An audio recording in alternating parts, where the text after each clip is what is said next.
यतिखेर म माथि देशका विभिन्न जिल्लाहरूमा मुद्दामाथि मुद्दा लगाइएको छ।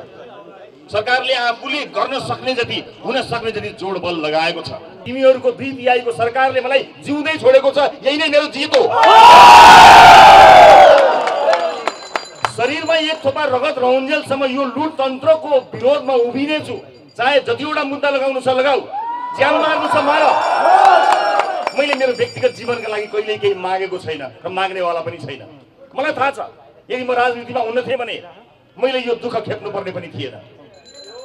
र यसलाई लोकतन्त्रको आडमा, गणतन्त्रको आडमा, संघीय लोकतान्त्रिक गणतन्त्रको आडमा लुटतन्त्र मचाइरहेकाहरूलाई खबरदारी गर्न रवि लामिछाने कहिले पनि पछि हट्दैन। चाहे माथि तरबार झुन्ड्याउँछु भनेर एउटा जिल्लाको अदालतमा त मुद्दा समेत बुझा, एक ठाउँमा त मुद्दा समेत नबुझाएर राखेको छ।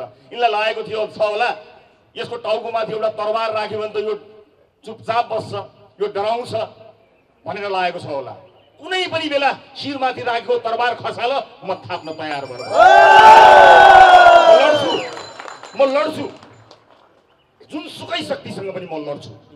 तर यो लुट तन्त्रलाई टुलु हेरेर बस्ने लाक्षी मान्छे चाहिँ म होइन। म टुलु तिनकुनेको घटनामा आफ्नो लाज छोप्ने प्रयास सरकारले नगरोस्। त्यसको सत्य तथ्य छानबिन होस्। नेपालका नागरिकहरू, नेपालका युवाहरू मरेका छन्। त्यसकारणले कतैपट्टि आरोप र प्रत्यारोप गरेर सरकारले आफ्नो कमजोरीलाई लुकाउने कोसिस नगरोस्। म के भन्नु, संयोगले 2 पटक गृहमन्त्री भएको मान्छे हुँ, तर मलाई दुःख लाग्छ 4000 मान्छे आउँदाखेरि पनि जनतालाई जोगाउन नसक्ने गृह मन्त्रालय के नैतिकताले कुर्सीमा बसेको छ मलाई थाहा छ। 4000 मान्छे आउँदाखेरि घरहरू जल्छन्, मानिसहरू सडकमा ढल्छन् भने तपाईँ हाम्रो सुरक्षा अहिलेको गृह मन्त्रालयको नेतृत्वले गर्न सक्छ कि सक्दैन? छातीमा हात राखेर भन्नुहोस्। गणतन्त्रवादीको कित्तामा छैनौ कि भनेर लुटतन्त्रलाई प्रश्रय दिनका लागि गणतन्त्रवादी होइनौ कि लोकतन्त्रवादी होइनौ कि भनेर हिलो छ्याप्ने जुन प्रयास गरिरहनु भएको छ, म तपाईहरुलाई स्पष्ट पार्न चाहन्छु।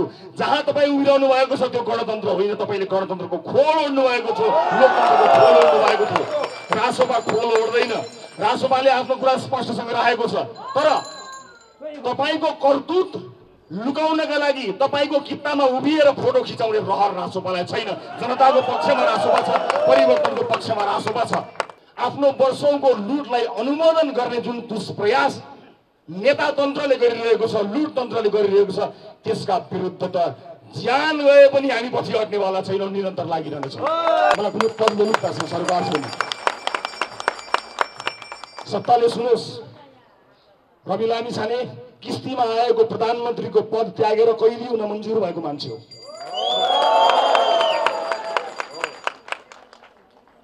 व्यक्ति जित्नु ठुलो कुरो होइन।